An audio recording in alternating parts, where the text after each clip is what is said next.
Good noon students. आज हम लोग क्लास 9th के व्याकरण में वाक्य नामक पोर्शन का अध्ययन करेंगे।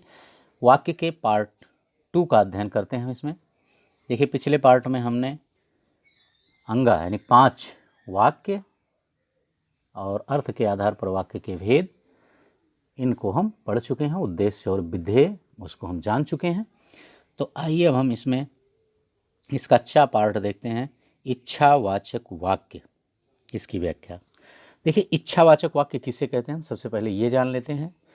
देखिए, जिस वाक्य में किसी की इच्छा, आकांक्षा या आशीर्वाद का बोध होता है वह इच्छावाचक वाक्य कहलाता है। ठीक है, जिस वाक्य में किसी की इच्छा, आकांक्षा या आशीर्वाद का बोध होता है वह इच्छावाचक वाक्य कहलाता है। जैसे यहाँ देखते हैं पहला खंड इसका एग्जाम्पल के रूप में जो है, भगवान तुम्हें दीर्घायु करे। भगवान तुम्हें दीर्घायु करे, तो इसमें इच्छा व्यक्त की जा रही है अपनी, और अगले को आशीर्वाद के रूप में है। ठीक है ना, कि भगवान तुम्हें लंबी उम्र दे। ओके, तो यहाँ पर ये इच्छावाचक वाक्य है। वैसे 9 वर्ष मंगलमय हो,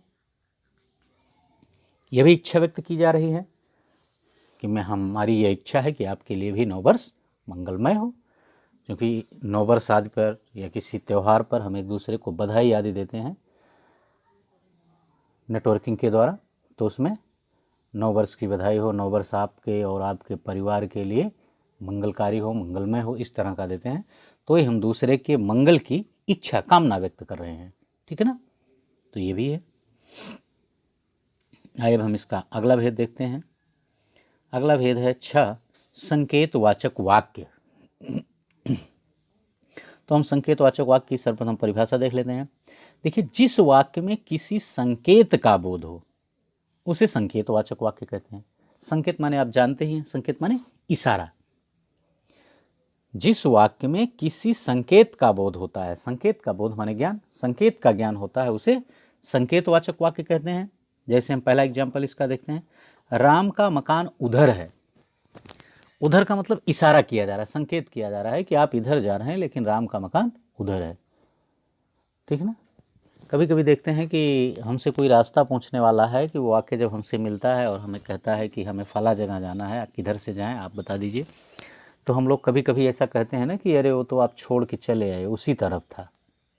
ठीक है ना, तो वही कह रहा है कि राम का मकान उधर है।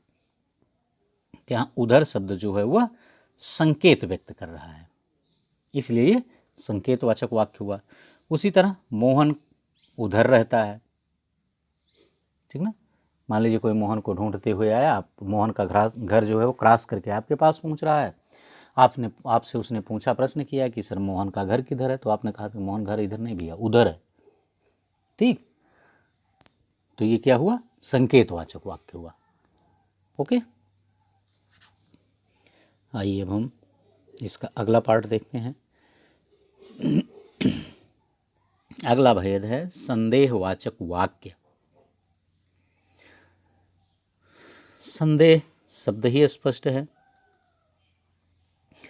देखिए, जिस वाक्य में संदेह का बोध होता है उसे संदेहवाचक वाक्य कहते हैं।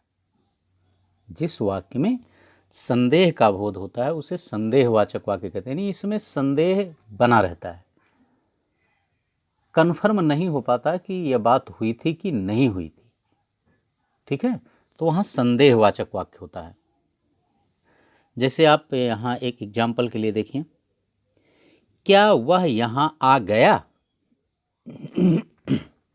मान लीजिए, जैसे कभी कभी ऐसा होता है कि जब हम किसी काम के लिए घर से चलते हैं तो पता लगता है कि हमारे भाई को या पिताजी को साथ आना है।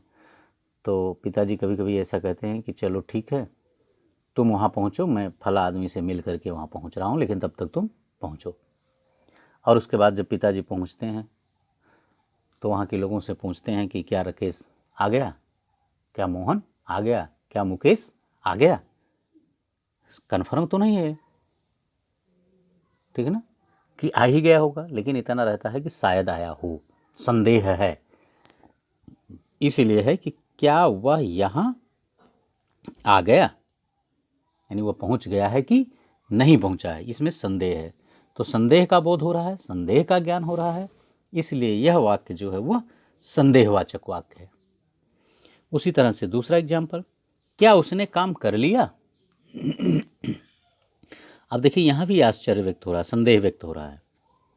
कह रहे क्या उसने काम पूरा कर लिया, यानी जैसे किसी व्यक्ति को ऐसा काम दिया जाए जिस काम को उसने कभी किया ही ना हो, और वो संयोग से अगला आके कहे कि उसने तो काम कर लिया, तो जिसने काम सौंपा तो करे अरे क्या उसने काम कर लिया। ठीक है, तो यहाँ भी संदेह व्यक्त हो रहा है, इसलिए भी संदेहवाचक वाक्य है। तो उम्मीद करते हैं इस तरह से अब आप लोगों को कोई प्रॉब्लम नहीं होगी, वाक्य आपकी समझ में पूरा आ गया होगा। हमें 9th में केवल अर्थ के आधार पर ही वाक्यों के भेद पढ़ने थे। इसको वीडियो देख करके आप पूरा नोट्स बना लीजिएगा। इस चैनल को आपने सब्सक्राइब नहीं किया है तो चैनल को सब्सक्राइब कर दें, वीडियो को अधिक से अधिक लाइक और शेयर करें जिससे आपके मित्र भी इसका लाभ ले सकें। बेल आइकन दबा दें जिससे आपके सिलेबस से संबंधित कोई नया वीडियो अपलोड किया जाए तो उसका नोटिफिकेशन भी आपके पास पहुंच जाए। और कमेंट करके हमें भी यह बताएं कि वीडियो आपको कैसा लगा। बस इस पार्ट में इतना ही। इस पे आगे के भागों को लेकर हम पुनः आपके समक्ष नेक्स्ट पार्ट में उपस्थित होंगे। Okay, thank you.